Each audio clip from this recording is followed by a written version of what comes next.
in association with CS Global Partners. The 36-page report compares and discusses citizenship by investment programs from 13 jurisdictions around the world. In the region, St. Kitts and Nevis, Antigua and Barbuda, Dominica, St. Lucia, and Grenada's economic citizenship programs each received scores. The publication describes the CBI Index as, quote, a rating system designed to measure the performance and appeal of global citizenship by investment programs across a broad range of indicators, end quote. The index attempts to provide a systematic mechanism for assessing these programs in order to facilitate a decision-making process for the individuals considering them. The index scores programs across 7 so-called pillars, including freedom of movement, standard of living, minimum investment outlay, mandatory travel or residence, citizenship timeline, ease of processing, and due diligence. Among the 5 Caribbean competitors, St. Lucia's CIP ranked 5th, trailing its regional neighbors with a score of 79. Antigua and Barbuda was 4th with a score of 80, then Grenada just ahead with a score of 81, St. Kitts and Nevis in 2nd place scoring 85, and then Dominica scoring 90 points. Although St. Lucia ranked last among citizenship programs in the Caribbean, every other country outside the region scored worse, placing St. Lucia 5th in the global rankings overall. The main contributor to the island's 5th place finish was its due diligence score, only half, 5 out of a possible 10 points in that metric. The analysis on due diligence did not mention St. Lucia's process explicitly, but noted that it awarded the other Caribbean islands high marks due to their unique data collection and due diligence features. Antigua and Barbuda, Dominica, and St. Kitts obtained a full 10 points for their due diligence process, with Grenada 1 point behind. The report credits Grenada's, quote, thorough questioning of applicant information. St. Lucia obtained full marks for its minimum investment outlay, with the report noting that applicants are able to obtain citizenship for US $100,000, the lowest amount currently required worldwide. St. Lucia shares that feature with Dominica. St. Lucia's other perfect score came under the pillar of mandatory travel or residence. With no mandatory residency requirements either before or after becoming an economic citizen, a St. Lucian passport holder does not ever have to set foot in the country at any time. The report takes note of the political tension surrounding St. Lucia's CBI program, noting the opposition's critique of the lack of transparency surrounding the use of monies deposited with the country's Economic Development Fund. It also mentions the government's revocation of 6 economic citizenships in March 2018. The CIU does not maintain adequate autonomy from politicians to prevent political interference in its decisions. U.S. law enforcement also is increasingly concerned about the expansion of these programs due to the exposure to local corruption and the visa-free travel and ability to open bank accounts accorded these individuals. End quote. But while he doesn't agree, DeVoe has his suspicions as to the rationale behind the scrutiny. We will be meeting with one arm of the U.S. next week to try and understand more clearly what those, more specifics on what those concerns are. As I said, I think one aspect of the legislation could be the appeals process, which refers to the minister having the ability to make the decision. But in practice, I know that that process has been run by a committee of 3 people, not including the minister. And that's something that the minister implemented because he realized the deficiency in the legislation. And so going forward with the legislative changes that we have planned, when you ask me about how do we allay or provide comfort to the public, I think there's a legislative process to try and let's deal with any of those deficiencies we see. And then otherwise, I think I can only say what I know to be happening in practice, which is that you have a board, we meet, we decide on files. I can tell you categorically there's never been any politician calling to say, this is how I would like to decide on a file. The CIU chairman maintains the independence of the unit. But as of late, there have been 2 major points of contention where St. Lucia's citizenship by investment program is concerned. Prime Minister Alan Chastney has been heavily criticized for what the opposition claims is his failure to adhere to CIU regulations, which state that he must table before Parliament information on all successful applicants. The other is what they claim is a disparity in the reported number of successful applicants versus the revenue collected. At a February press conference, CIU CEO Nestor Alfred told reporters that as of February, 259 passports were granted under the program. The 2017-2018 estimates showed a total revenue of $21,408,825. Are the figures we seem correct? Well, I certainly hope they're correct. If they're not correct, then please ask for me to resign. I've put out today what we have turned over to government. At the end of the day, as a CIP unit, we process, we collect when an application is granted. So that's important, because I would have shown the budgeted numbers about 43 million. I think we've turned over about 27 million. Again, the numbers are in the presentation. And that difference to our budgeted numbers were the files that are still being processed, so the backlog, right? Let's put it in context. The government had expected to collect a certain amount of revenue, and it fell far short. And how do you tell us to be happy because the figures are glorious? It's not. Let me tell you something about the range. Let me tell you something about the range. I tell you why. First of all, I want to tell you about the range, because, Rick, I don't know that somebody can sit comfortably knowing that a government incompetence has caused this country to pay $33 million. You see, this is where you and I fall, and that's why I started the show as the way I did. We paid $45 million for Rushmel, which we should not have paid. We shouldn't have. Rick, okay, stop this. So it's the same crap going on. That's what I'm trying to tell you. I don't even have to know the details of range. I am saying to you, I am not surprised if range got screwed up by the government, because that is what keeps happening. But Rick, you would have quarreled about Rushmel for 15 years, and not for one day will you say something about range. Range just started, No, but you've not even said anything You all about haven't even brought it to the House yet. How do you mean, Rick? That has been debated in the House. We said, when the Prime Minister made the point that he not bothering backing dogs, whatnot, he was saying that during a discussion on range, Range was the issue, He said, in fact, let me tell you about range. This government came into power and found that there was an agreement with range to build a hotel in Black Bay using the CIP program, the Institutional Investment Program, if a particular real estate option for financing. How do you feel about signing an agreement for 3 days before elections? No, you see, Rick, the MOU was first signed, and then negotiations were held. The gentleman had submitted, and it was agreed through all the necessary processes for the general agreement to be signed. You still think that justifies signing an agreement? No, it should have been 3 signed days before elections? It should have been signed 2 months before, or 3 months before. It wasn't. The point is, it was signed 3 days before elections. Okay, so it was signed. I don't know about 3 days. Do you think that's cool? But let's say 3 days. Do you think that's cool, though? No, Rick. I'll let you go on here. I just want to as we're going along. Do you think that's cool?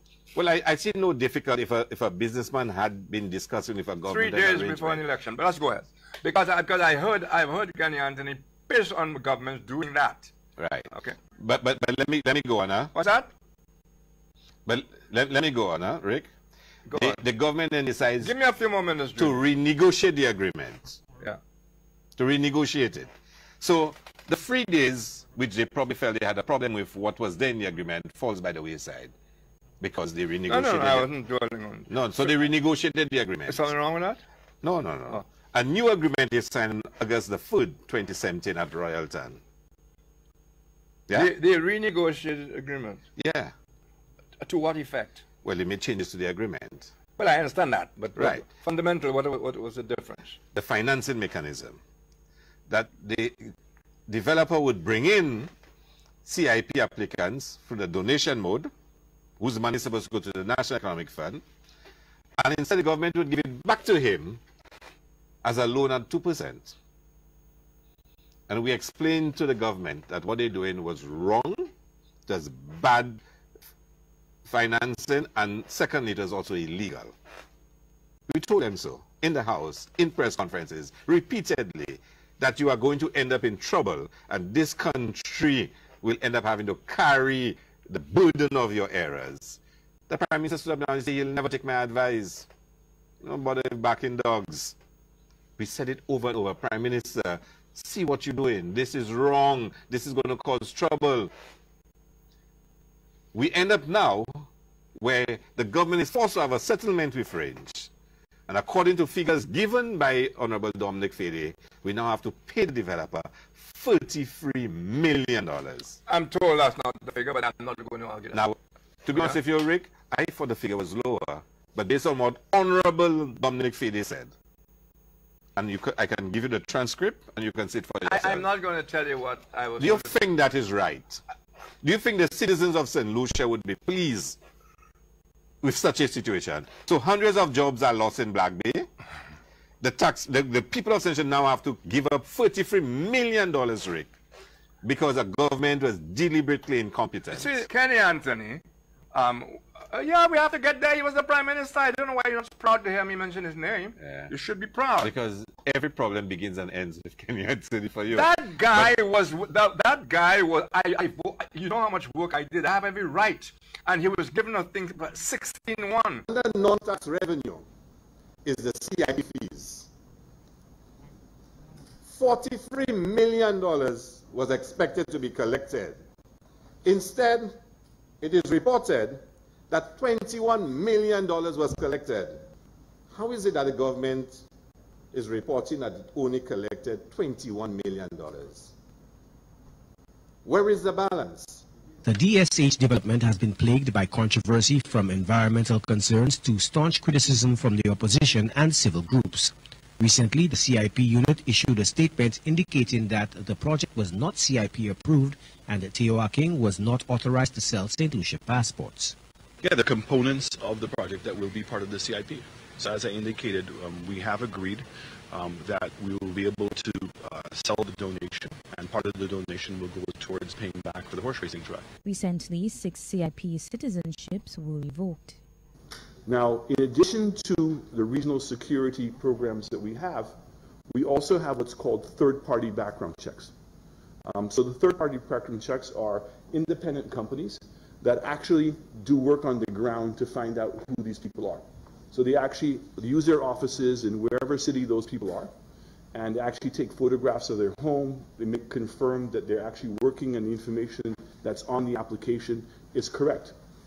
So we've been learning how to be able to use the third-party reports along with the security reports to be able to make a more educated decision. But being novices at this, Mr. Speaker, that we really were erring on the side of caution. And so the very unfortunate situation in which we had to revoke 5 passports that were issued, we had originally received approval on those individuals. And so those individuals were sent their letters to say they were given approval, and then weeks later to find out that they were then rejected. So it wasn't even to say that we got a yellow on them. We did receive a physical letter approving them, and that's where the conflict came between JRCC and Impacts. Moreover, Shasney hinted at a review of the publication of names. We should recognize that if somebody's applying to be a citizen here, and no fault of theirs, that they're rejected for whatever reason, because there could be a multitude of reasons why they're rejected, I think having to publicize those people's names, which is in fact the regulation now, is something that we would have to give serious consideration to, because none of the other islands do that. But in our case, we have, and it is something, my understanding, is that the CIP board themselves will be reviewing. So it was my belief that in the absence of an economic fund, the Minister of Finance would have been able to have directed the CIP where to have sent the funds. So my AG has advised that that was not the best way to go. Any investor that is frightened because the leader of the opposition is being asked to say, among other things now, not when he gets there now, that the Labour Party will break any contract with any investor where that contract was premised on fraud. The Labour Party will review in its entirety the DSH contract. That the Labour Party will, with immediate effect upon assuming office, revert the printry to the National Printing Corporation. Well, we can't undemolish buildings that demolish, but we must do things to ensure they are not. Any investor or potential investor that is frightened by those words is already a crook in waiting and therefore that's why they're frightened. No legitimate investor can be frightened by any political leader saying that his administration will only entertain above-board applications for investment. No investor worth the salt will be frightened by a leader of the opposition saying now that he will review every and any crooked contract that he finds when he gets into office. What the government then does with that money is beyond, I don't know, and is beyond the purview of the CIP unit. What the government then does with that money is beyond, I don't know. All of this back and forth, I'm so happy to have the Member of Parliament for Castries South, Dr. Ernest Hilaire, in the House. I did watch you with Rick trying to fit a word in edgewise, but I personally, like I said, I don't know that the facts of going on to, like, let's say, talk, I don't know that the facts ever come through more than the tactical attack that they have prearranged in these situations. I think, and I think it would be fair to say that there are a lot of people who do not watch certain programs. Yeah. You probably got his ratings up to 8 or 10 from the 6. But I think the Labour Party narrative is a powerful one, and it's a just one. And it is one which places at the center the whole future of our country. And we should not hesitate to go anywhere to put forward our argument, to debate the issues. And if it means I have to sit with only United Workers supporters and to debate the issues with them, I will do it. I agree. I agree, but you may not necessarily win the debate. No, because it no longer is about about facts. So, for example, in the whole thing of the EU Secretariat and the delegation that was here, you hear them say, for example, that when it came to the naming ceremony for the OKEU, they make out like the Labour Party or the Labour government or Kenny Anthony or whoever was pushing for a naming ceremony when it was requested by the European Union. Now, in the same case, they said that the guy said, explore privatization. He said there may be a number of options, but make sure that the options, which may include privatization, do not disenfranchise the poor. Precisely. Right? So Rick is very good nowadays because, like he said, he's boasting about all what he willfully is ignorant about and doesn't read it, which is the new thing now, to willfully not know about something. And then you turn around now and he's coming with you with this. And I want to show this on screen. Right, this is the Global Guide to Citizenship that our choice reporter was referring to earlier. And I want to jump right to here where he says, and I'll blow it up as best I can. So it says here, by contrast, for example, St. Lucia presents a program that is subject to political tension, with the opposition criticizing the opacity of the fund usage and calling for a review of all applicants. So basically, they're saying that all of the problems with CIP, right, Rick and, the machine, yeah, right, the propaganda machine, United Park and so on, is saying that that is the issue. So our CIP is crap because the opposition is creating political tension by criticizing the opacity of the fund. But they leave out the next line. Yeah, so the next line goes, in March 2018, St. Lucia issued its Citizenship by Investment Revocation Order 2018, thereby depriving 6 applicants of the economic citizenship. Right. So, I mean, when on the program it was first brought to me that the St. Lucia CIP is facing challenges because the opposition called for the review of all applicants. I had not read the article. And like I said, well, let me read it to really understand what you're talking about. And I got a chance to read it, and I was shocked when I read it. Because if you read the articles, and certainly the particular line that was taken, it's very clear that the program is plagued by certain problems. And if you look at the score, the ranking, you will notice that for due diligence, we got 5. We were ranked together with Colombia and some other country. Let me let people see that. So, folks, here's the CBI Index, Citizenship by Investment Index, and you will look down, look for St. Lucia and due diligence. That's 1, 2, 3, 4, 5, 6, 7, 8, 9 columns down. We are the worst in due diligence, ranked at 5. Now, I mean, the point is the report does mention the opposition calling for the review of all applicants, but it also raised the issue of the use of the funds of the CIP. And it also spoke about the revocation of citizens. Now, in this business, when you start revoking persons you have been approved, questions that arise as to what your process is, exactly, how robust and rigid those processes are, because there's a belief that if you have a robust and rigid process of due diligence, there's a minimal number of persons you may have to revoke. And if a young program like this, in the first shot, already had to revoke about 6 persons, question marks are flagged. Are you really doing a proper due diligence process? And we relax our due diligence process from what it was under the former administration. Well, for sure, based on how the program was originally designed, there's going to be a streamlining of persons who can qualify to be citizens. It was going to be very selected and very exclusive. You had to have $3 million net worth. You had to pay at least $200,000. We were only taking $500 a year. Again, reducing the pool of persons and therefore minimizing the chances that, you know, unwanted persons might slip in. All of those things were removed.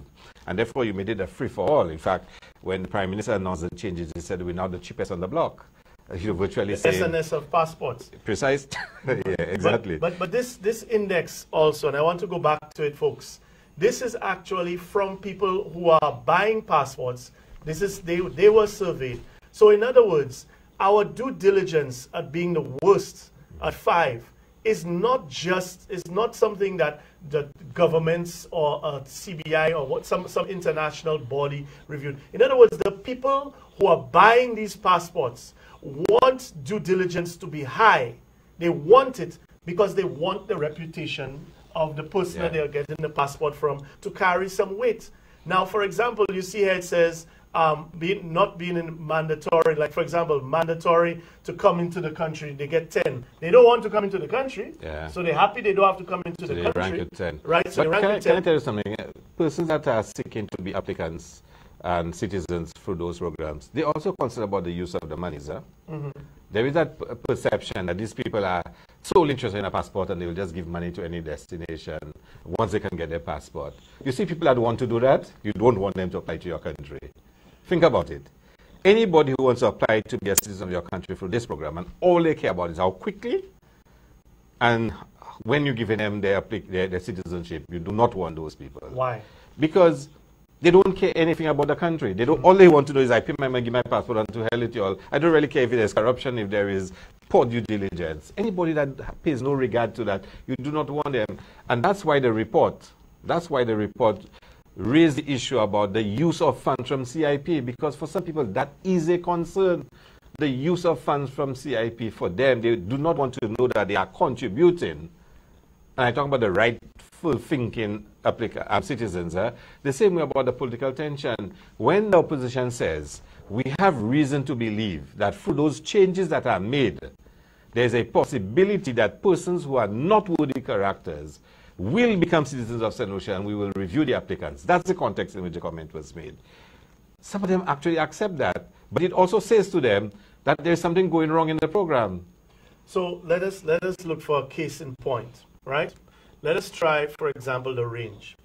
These guys are supposed to have had, and I've seen it, a good reputation. They are built in St. Kitts.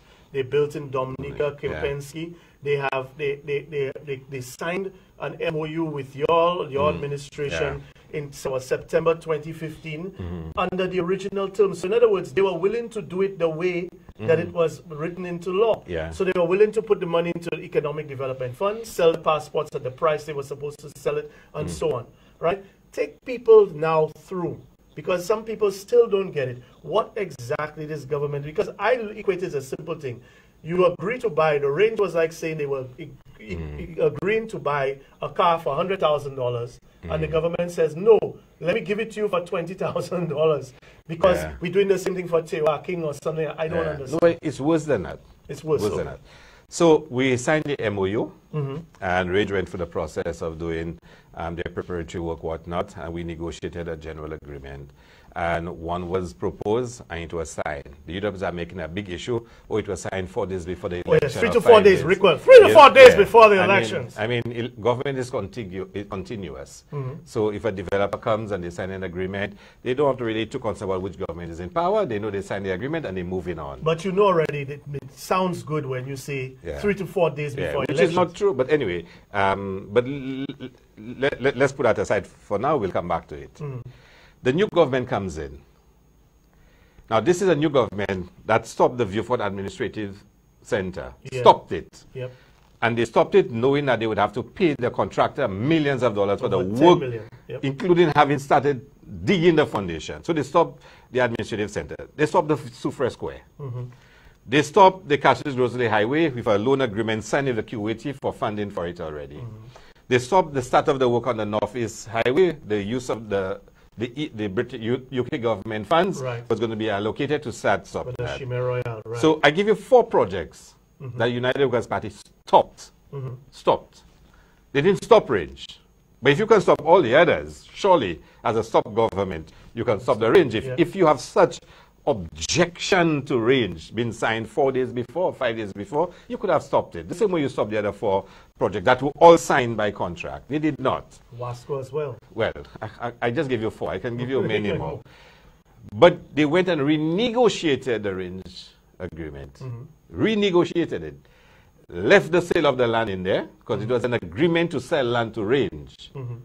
Yeah, we did not sell the land, but we had agreed that we would sell the land. There's no denying. So when UWP is trying to say, oh, Hilaire is lying, he's not speaking the truth, who sell the land? Yes, we had agreed to sell the land to build a hotel there. We did. But they renegotiated it.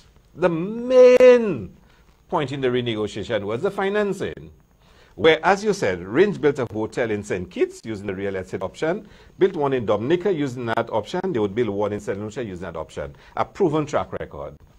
The government says, no, we have a better deal. Bring in all the applicants as donation money, which is supposed to go to the National Economic Fund to be used for the people of St. Lucia to repair schools, repair roads, repair playing fields, etc. And he said, instead, we'll give you back that money at 2% interest.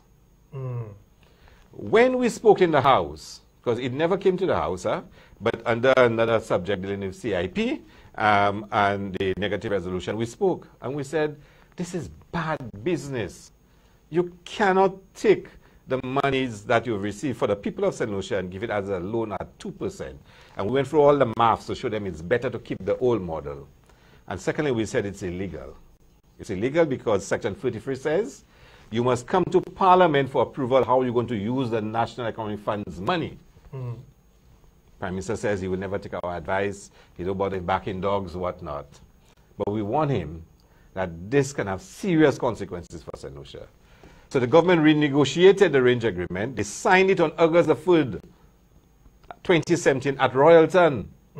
So that agreement that they probably had problems with, they renegotiated it and signed it. We won them.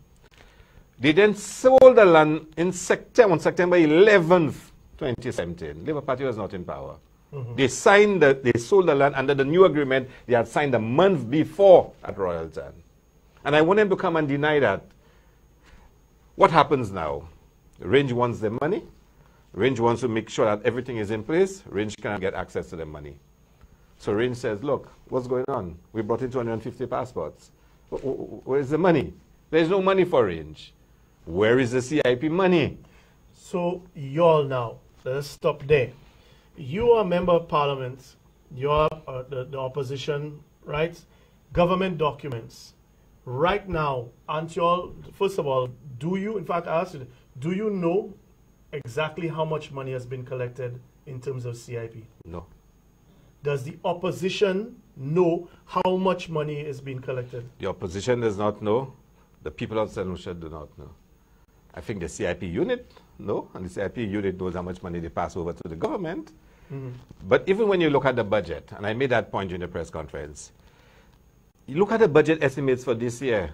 It says in the first year they collected about 5 million, and they've collected about 24 million. But we've been told by Honorable Don McFadey that Range brought in $54 million. Now there's a disparity between what the estimate said and what Dominic Fede says. So which one is correct? I don't know. But again, for that money to have been used, now the Prime Minister never gave Range a loan, so he never really broke any law in terms of a loan to Range. But the monies have been used, and he's not come to Parliament to present how much money he's expecting to make and how he's going to use it. Now when you say by law, as far as my understanding is, he's supposed to come to the House to say give the figures in terms of how much, and also give the names. So, for example, if Tewa King... No, that's a different thing. Huh? Yeah. There's one, the report that has to give all the names, right, and who applied and all the names and nationalities. That one is a separate law. So then it's more than one law that's been broken. Yeah, but then they have submitted reports. They did submit table reports in the House, but it's never debated or discussed. You mean the summary?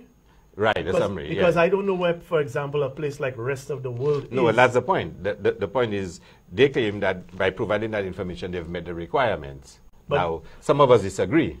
So, for example, we're supposed to know the names. Right now, does the opposition know for a fact whether Tewa King or Jack Lam have St. Lucian passports? According to the document they presented, they do not mention their names. But again, I am saying to you, when you look at the figures, the amounts, they don't tally.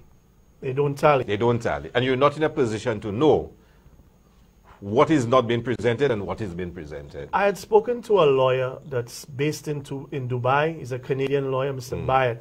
And he was pointing out the reputation of the people that did the range. These are not jokers that have no track record in terms of what they have done and so on. Doesn't this debacle, for lack of a better word, doesn't that basically sully us? Do we look, isn't it, because obviously it does, and more so, the Prime Minister admitted in the House that he's responsible for the range project and the difficulties that it faced. He said so in the House.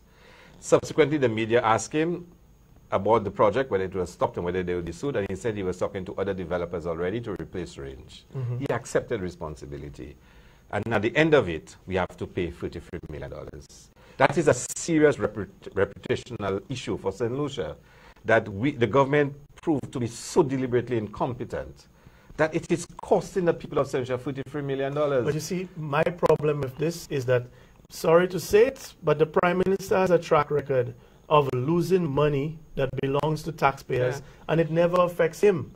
It doesn't affect him personally, and so far it hasn't affected him politically. But when you said not just the Prime Minister, the entire UWP, because you had the Black Bay, the Canal Lands, the Dahe Mall. Yeah. Every time we drive past that mall, this is almost $50 million, you know, that the government, UWP government, bought a building they knew was not salvageable. Almost $50 million. So, okay. So, and you know, every month we're paying a loan for that building. Still paying on it right now. And Lockerbie say you're going to put a stadium in, but we'll come to that. Yeah. But that said, the Economic Development Fund, considering as of today the state of the schools, that they actually increased the gas levy by 60% to make it $4, right?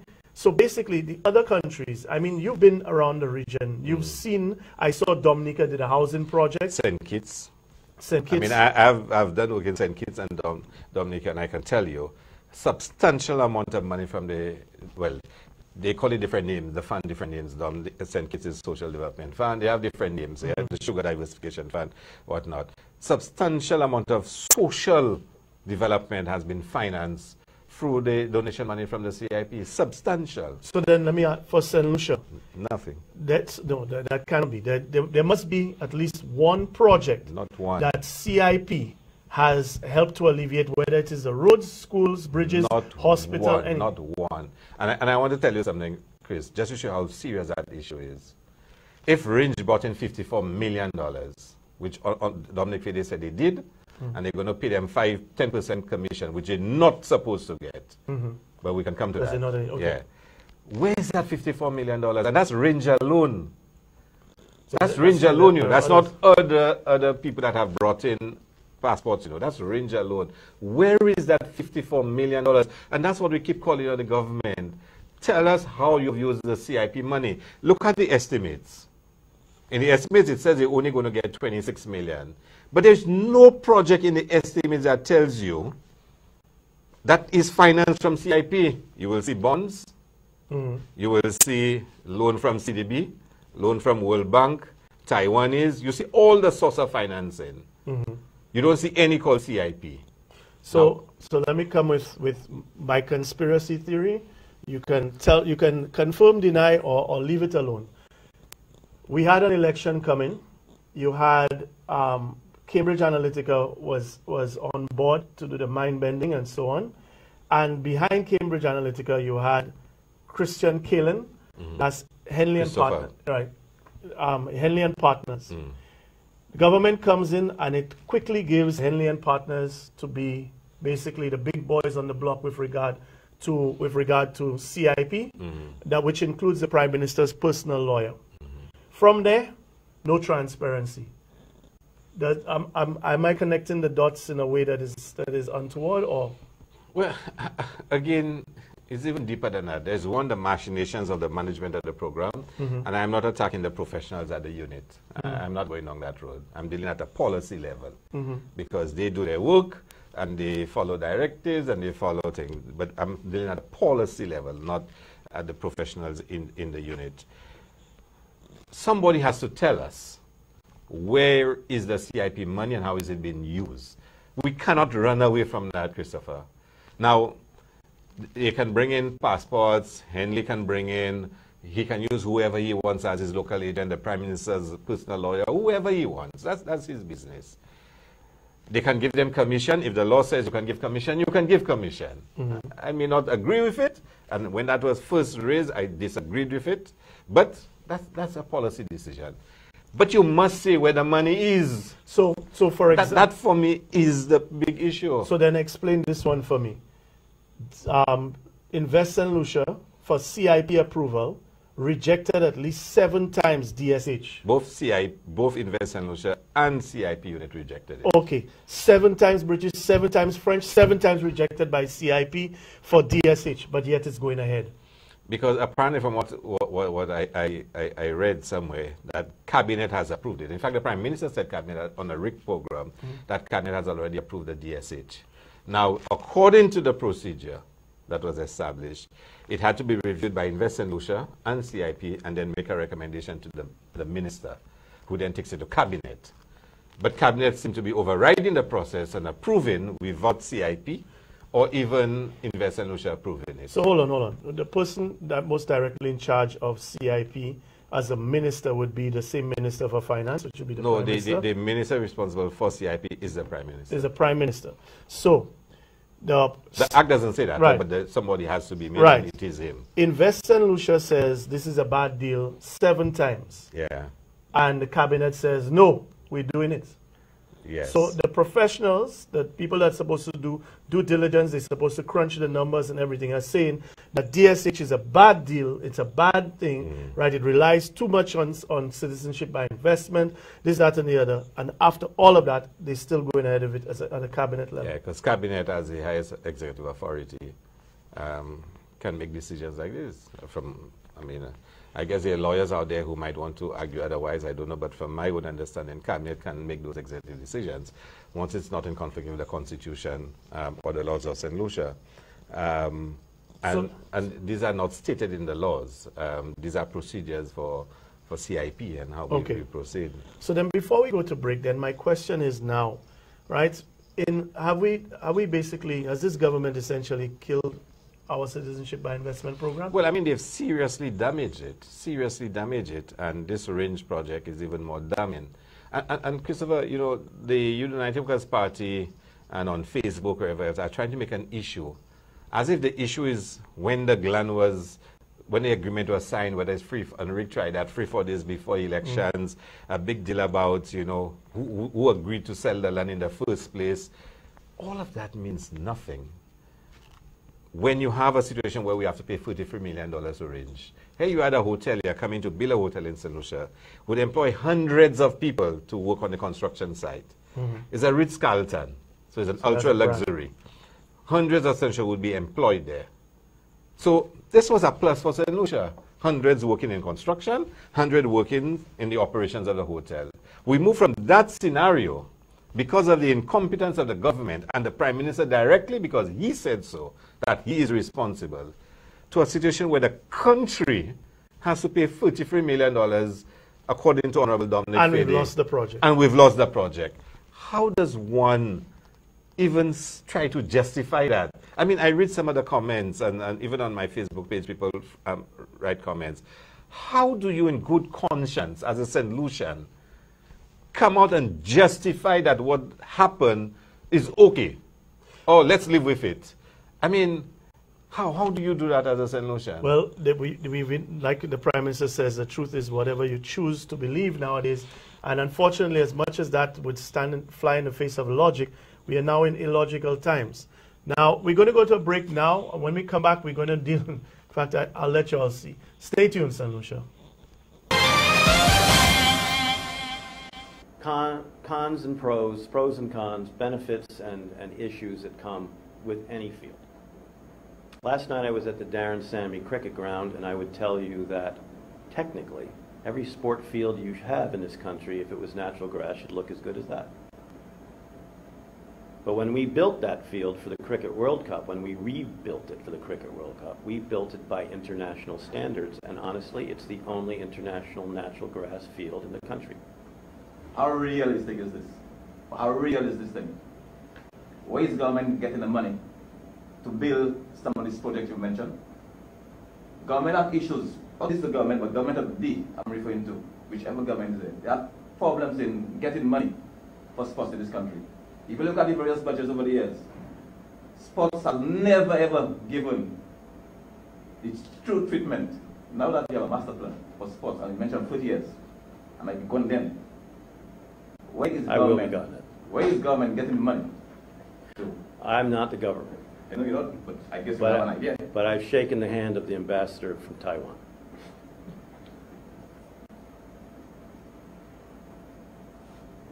You want to explain a little bit? And you say you shake I play golf with him too. Okay. So I can join the golf team then? If you have a game. He's pretty good. Okay. Roughly, how much you believe is going to cost the Taiwanese and the central government? We'll make that announcement with the master plan publication. That is only specific for Super. I understand the question. Mr. Lockerbie, you mentioned most of the major sports that we play here, except for cycling. I was told by the Cycling Association to ask you, any plans for a velodrome at all? You know, if you don't think big, go home.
Can you imagine that region where all roads lead to cul-de-sac and having effectively all the major sports? And we would move the sporting academy to that site too. Can you imagine your top athletes going to school and walking out of their building and having cricket, swimming, basketball, football, athletics, volleyball, netball, boxing, cycling, hundreds of meters away from their last class? This is world-class thinking for the business of sport, but it's not the first priority. First, we work on getting venues throughout the constituencies, upgrading the venues in the communities, with an idea that one day a private entity would partner with government to develop this. So where exactly would this area be located? The location, Well, I can only tell you that if you know the current cul-de-sac area as you're driving south, this to your left, grocery stores and gas stations are over here. You go right down to Soufriere, you go left to Beaufort. So this is where all the roads lead. And I refer to it as St. Lucia's Central Park. As you get to cul-de-sac from Bexon, that's in front of you, that whole area. Where they stop the park? Right. Okay. Right now there's a lot of cows. But have you taken in consideration that area is an area that floods when it rains and so on? Are you familiar with where the New York Giants and the New York Jets play in New Jersey? Called the Meadowlands. That's a nice name for what was once a swamp and a dump. And now there's several $1 billion worth of sporting facilities on that location. It just takes a good engineer. Yes, I agree with what you're saying. But in 2013, we had 575 millimeters of rain in Castries, and that place had water. Yeah. Like we had at this building. And Giant Stadium would have been already 5 feet underwater before they ever started the project. So I would just say that we think it's the right location, and you're absolutely right to question. But I will also tell you that in my industry, the very first thing we do on every sports project is address water management. So, makes sense. You have worked around or been around this gentleman. I see you have gotten a headache from listening to that. Yeah. So, make sense of him. And before you even answer, I want to point out to folks that this gentleman, as we go to screen, right, it is agreed that the first scope of works for TPC is to manage, design, development, and construction of several projects for the next 15 months with a maximum project budget set by the government of St. Lucia not to exceed US $12 million. So this guy is getting paid 32.4 million EC dollars to do what I do not know. So tell me what you see going on here, because I don't understand it myself. I mean, it's madness, Chris. No, seriously. I mean, and you know what's even more insulting is listening to Don Lockerbie in this interview. Now, first of all, I was CEO of Cricket World Cup St. Lucia. Don Lockerbie was managing director. He had been brought in as what you call, not managing director, chief operating officer. He came in as what you call venue development manager. And his primary responsibility and his expertise is the development of venues for sporting events and stadiums. So that's his expertise. Suppose that. No, I will give him his credit. He's competent in that area. Okay. No, let's not take away a man's professional competence, whatnot. That doesn't mean he doesn't have other defaults. Okay. You have other faults, Okay. yeah? But he is competent in that. One of the first things I recognized when we started working with him is that everything for him must be as big as Texas. And we had a cultural problem trying to make him understand. In our small island states, things do not work that way. And he would stand up and tell us about think world class, think international. And we said to him, yes, we want to think world class, we want to think international like you're asking, but we don't have the money to do it. And we had a big fight from the beginning about what's now the Darren Sammy cricket ground, because we had just built a facility in St. Lucia that was world class. It was world class. It was acknowledged by the ICC, West Indies Cricket Board, that it was world class. It was one of the most advanced cricket grounds in the world. It was not as big. Not just in the region, in the world. In the world. It was not as big as, Melbourne, not as big as, Eden Gardens in India that can hold 100,000 people. But in terms of its functionality, it was world class. But he said that he built it. And that's not true. That's not true. No. For example, I just want to know, when was the Darren Sammy grounds been rebuilt beyond being It was never been rebuilt. The Darren Sammy grounds first match against New Zealand was in 2002. Yeah. Yeah. That was before Cricket World Cup. Way before Cricket World Cup. I was there. And then we put on lights after. We were the first venue to have lights in the Caribbean and the first venue to host day-night matches, in the Caribbean. And that was before Don Lockerbie. For Cricket World Cup, we had to upgrade the seating, especially the seating, and put in some temporary structures to meet the demands of Cricket World Cup. Around the back of the grounds. The grounds for the media, whatnot. And I'll share something with you. We had a fight, and I had a daily fight with Cricket World Cup, and Don Lockerbie in particular. about what he was asking us to do in St. Lucia, and I maintain we did not have to do it. And we were not going to spend the amounts of money he wanted us to spend on Beausejour because it was not necessary. We could do it at lower cost. When I became venue tournament director for the ICC World T20 in 2010, of course, having been told by Don Lockerbie and his team that to host a Cricket World Cup, we had to have those world-class facilities. First thing I told the ICC was, we need to bring back all those things we had for Cricket World Cup that we took away because that's what y'all want. And they said, no, no, no, we don't want that. That was what Don Lockerbie and Chris and them decided, not us. And I'm like, are you serious? Because we spent millions of dollars in the Caribbean. St. Lucia spent the least because we had a fresh facility. But I thought we had to do that. And they said, no, no, no, you didn't have to do that. This World T20 is ours, in a sense. Leave the grounds as they are. Just one or two little amendments. And then I realized we were con. Well, I mean, but even as you say, for example, that he's an expert in terms of venue development. But then you look at the company. The Parker Company operates as a hospitality procurement company in the United States.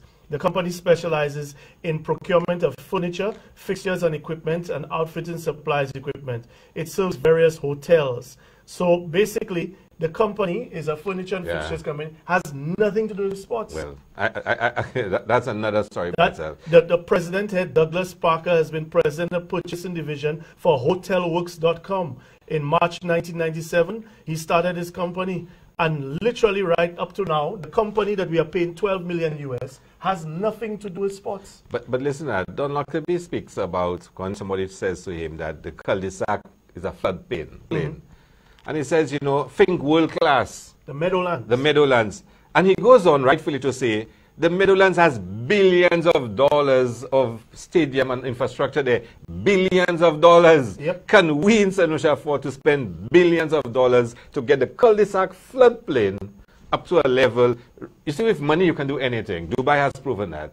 You can build islands out in the ocean and transform it to beautiful real estate. If you have the billions of dollars, do we in St. Lucia have the billions of dollars to spend to make the cul-de-sac floodplain a world-class mecca with multiple sporting disciplines?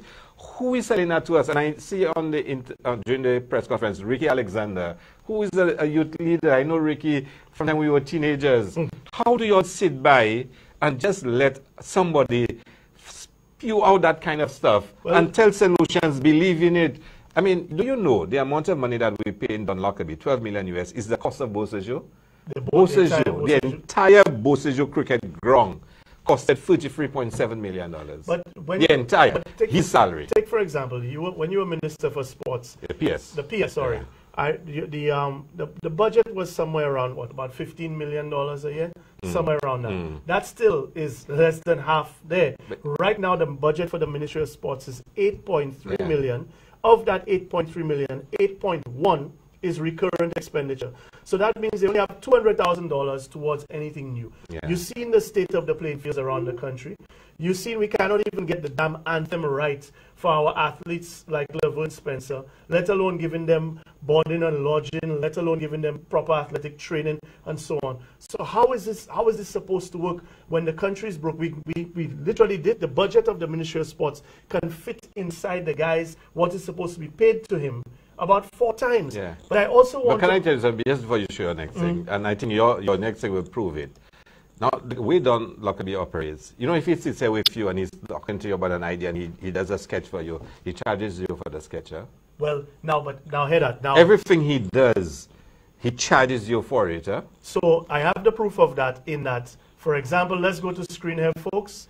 You can see that Parker Company expenses, credit reports, whatever, $70,000, right? And I want to get to another one. Let me see. So commencement of phase 2, shovel ready. Same thing, whatever he's talking about, just $175,000. I'll get you all to one more. This one I like the most. So he attends a meeting at the Dennery Town Hall. He goes to the sport, he has this thing at the Sports Awards, and he's billing for attending meetings. Meetings with potential contractors and suppliers. We pay for that. But there's one thing that has me out of that. So let's say you're paying somebody literally $30+ million, right? $30+ million, and then you see additional terms. Now this one really bothers me. Number 3. So after he's getting paid all that money, Government of St. Lucia will provide TPC, the Parker Corporation, whatever, with office space, office technologies, and office supplies as needed, and will also provide approved site offices plan, in-country housing, and team transportation plan. So basically, after we are paying him, we're making sure that he is a multi-millionaire if he isn't already from whatever he has done before. That we, on top of that, have to pay his room and board. We, on top of that, have to pay for his computers, laptops, if he wants whatever it is, right? His furniture. We have to rent the office for him, and then we have to pay his transportation around St. Lucia as well. Yeah, everything. Everything. There'll be no expense to him. And you know, when Don Lockerbie and his team says to us, they will transform the floodplain in cul-de-sac and about billions of dollars. So imagine, and he says down the road, hopefully government will get a private sector person to join to do the project. So he's drawing plans for things that may never happen in St. Lucia. And we're paying him. And we're paying him. But then even here now, look at A. It says, since TPC is neither an architecture nor an engineering firm, government is responsible for the hiring and services. So they're already telling you that they're not even engineers. So the drawings they have there, any child, anybody with a computer can just put a couple of circles and just call shovel ready, you know, and this ready and that and so on. I don't get that part either. I mean, this is mind-boggling. But let me tell you. So Heda, I want to throw it out there. I can't see anybody looking at that guy as the con man that to me he seems to be, unless somebody's getting something out of that. My theory, is that this guy is there because locals, or we were never supposed to know how much money he was getting, talk a little crap, and that money split in somewhere with somebody that is on the ground here, that is in government in St. Lucia right now. I make no apologies for saying that. I don't know. I mean, something just so wrong about this, Christopher. And I will tell you something. A Labour Party comes into government at the next election. We must stop. We must cancel this. But how do we even afford it now? We have to. And it's something that I will hold very strongly. That this is just highway robbery. Highway robbery. 44 million EC dollars for project management services. Admitting in a press conference that most of the stuff that they will do, they're hoping sometime in the future that they'll be funding that some private, in St. Lucia, some private sector person will team up with government to build those things. I guess by then they will have finished privatizing sports. But which private person in St. Lucia builds anything for sports? We don't even get sponsorship for sporting events. Far less to put millions into facilities, and he says the Taiwanese will pay for it.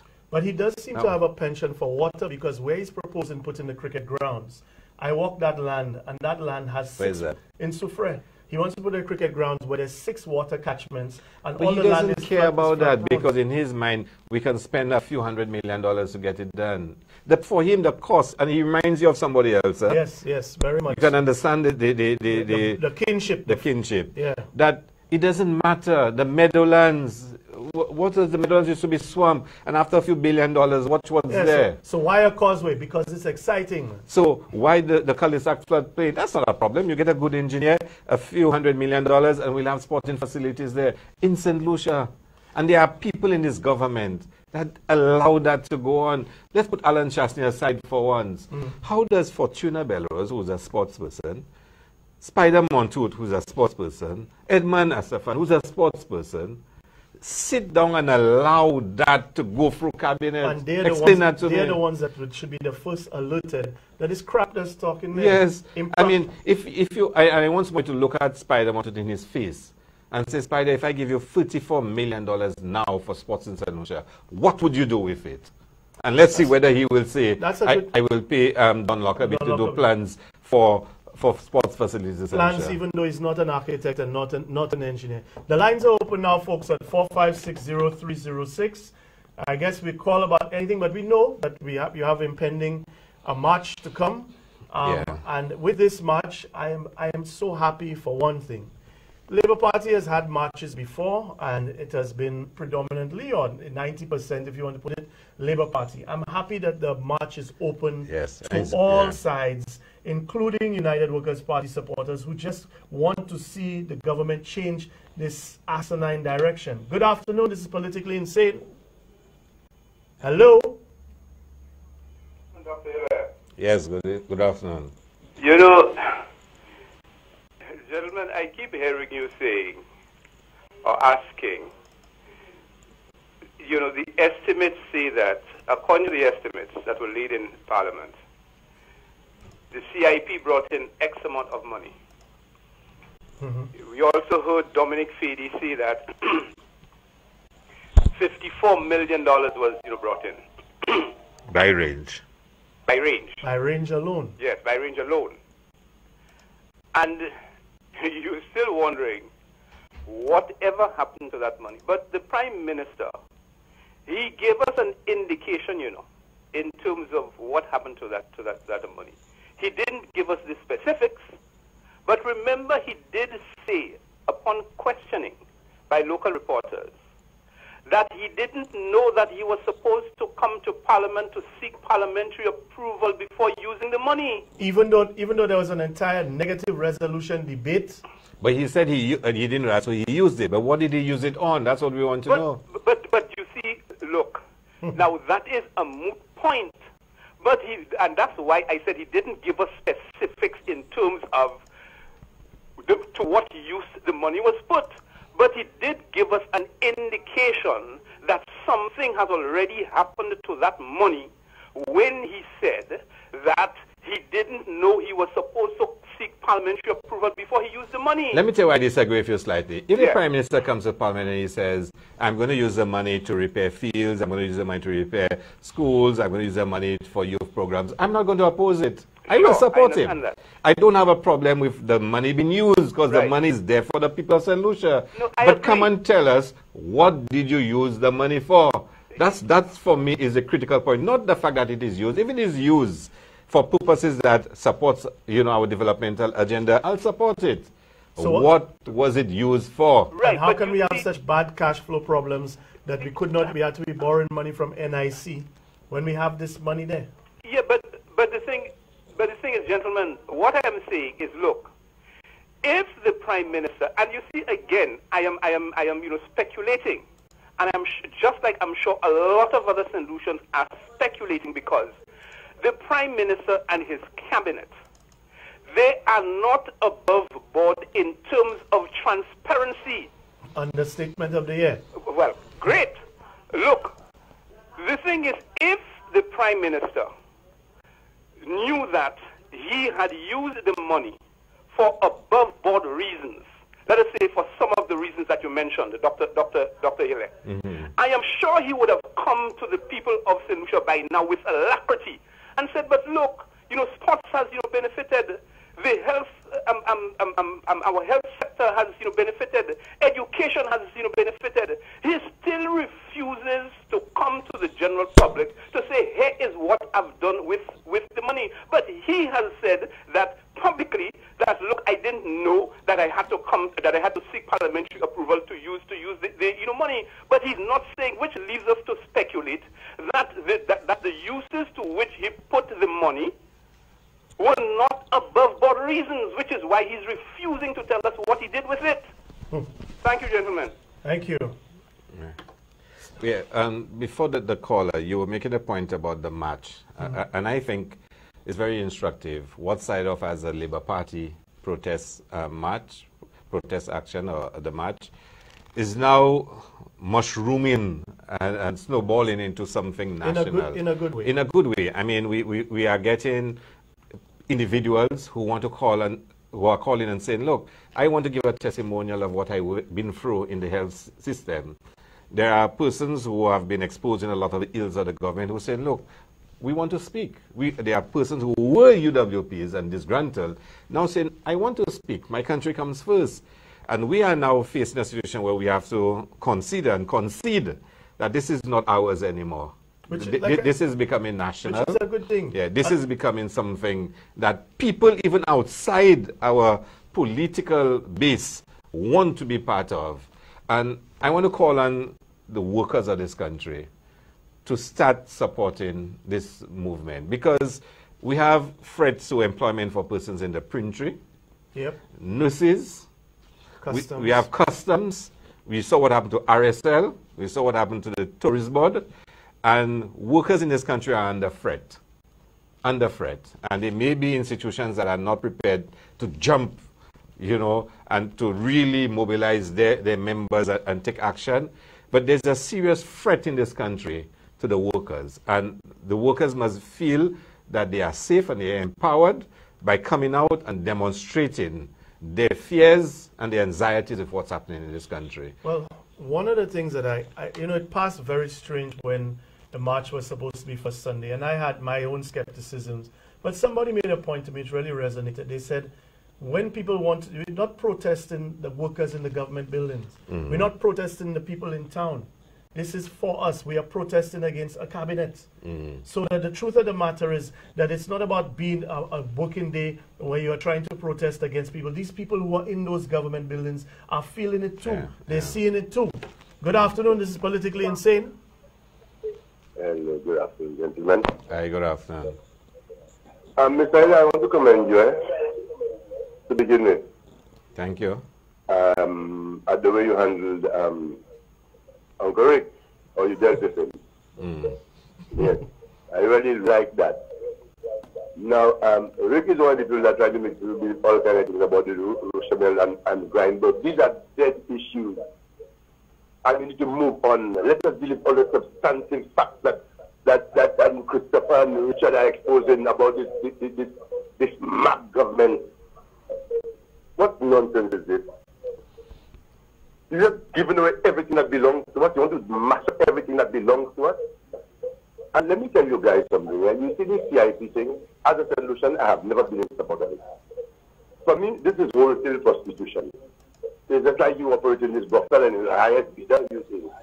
And the Labour Party tried to add some hygiene to it. But I like that. But like it, and you cannot account, and you're saying that you didn't know you had to come to Paris. That is our Prime Minister. But you see, like I said, he might be fooling people into believing that he's stupid. I was thinking the same thing too. But he's stupid when he wants to be. He forgot, or he did not know, or this, that, and the other. Out of convenience. Exactly. Christopher, this thing works on me too. This Cambridge Analytica nonsense, demonize Kenny. Well, these days he ain't looking so bad at all, eh?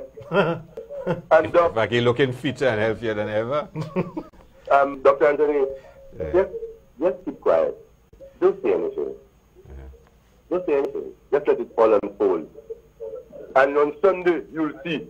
Christopher, let me tell you something. I was dissatisfied. I was disgruntled. Because there's so much of that on the ground. You know, I'm telling you, I was one of the first people to get hot shots from these guys, you know. For a route permit. Can you imagine fellas selling road permits like it's fish by the sea? And my little won my livelihood. And these siblings, these relatives of mine who were involved with that, don't worry. You see the state.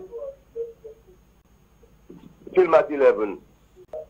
I will be there leading that match on Sunday. And nobody will prevent me from voting again.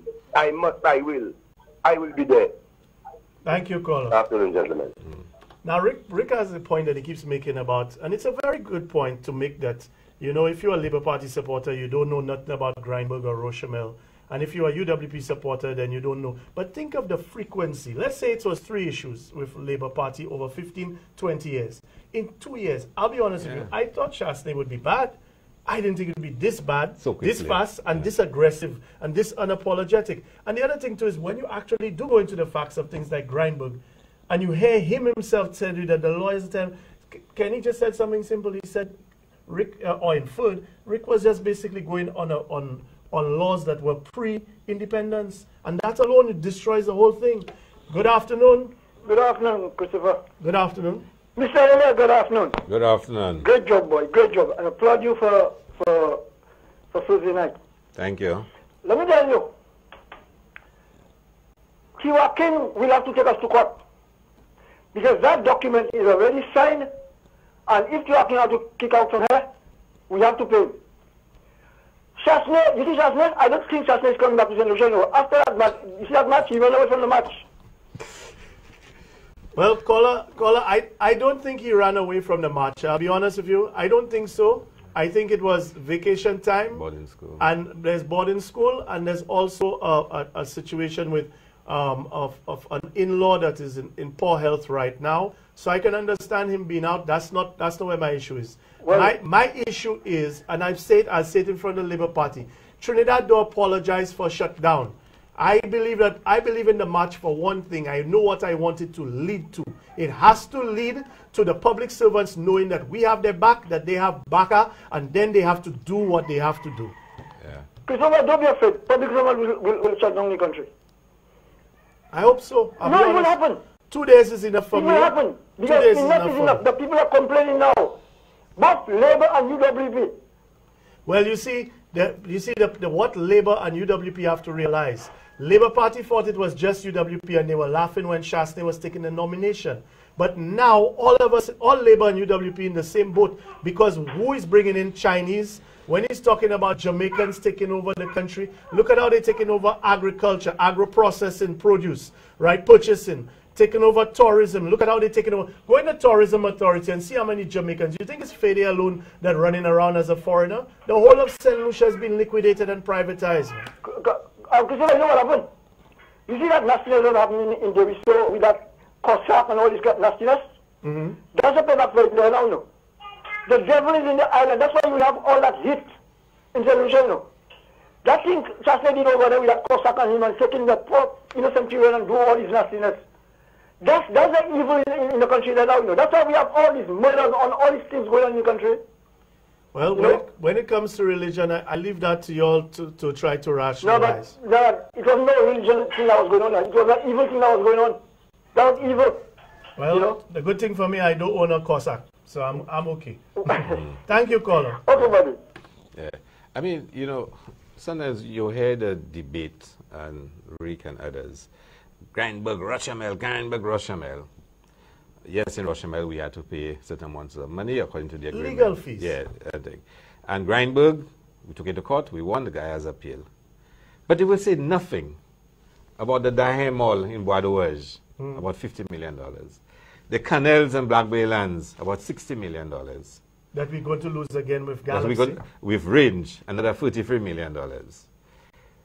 But they're not saying anything. And you wonder, so wait, why you want people to be convinced that Rochamel and Grindberg, and they can't point to 1 cent we lost in Grindberg, except legal fees that we had to pay.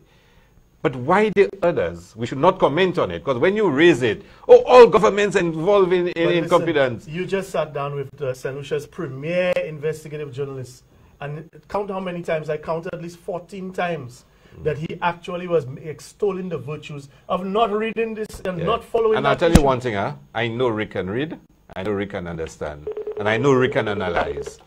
So if it's not happening, it's because Rick doesn't want it to happen. Yes, so it's but that willful ignorance is something that we have to recognize is permeating the whole society. People do not want to face certain realities. Some people. Some people. Good afternoon, your final caller.